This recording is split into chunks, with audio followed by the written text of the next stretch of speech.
এক ছিল গ্রামের একজন ছেলে, ঘুম থেকে উঠিয়া রোজা মায়া দিন কিছু ফান না তুকাইয়া তাই তো শুরু করিল দাদা ভাইয়ের কাজ।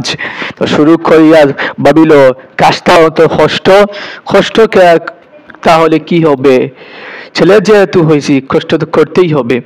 তো বালা মানুষ, হ্যালো বালা মানুষ কি তাহলে বালা আছেন তো আপনারা দুই? আলহামদুলিল্লাহ আমি ভালো আছি, আলহামদুলিল্লাহ রোজা রাখছি এন্ড নামাজ পড়ছি। আপনারা সবাই নামাজ টামাজ পড়বা, রোজাটা রাখবাই। তো কিতা হয়েছে কাহিনী, তো তোরা ভাবিলাম তোরা ব্যায়াম ট্যাম করিলি খাওয়াতেও লাগবো, আর বুঝছো শরীরে চলেন না মানে রোজা মায়ের দিন তো আর সারা এনার্জি গেছে কি মানে মানে একটা অত বেশি শক্তি দিতে পারলাম না, স্লো স্লো করে হাঁটা আরম্ভ করছে না কিটা।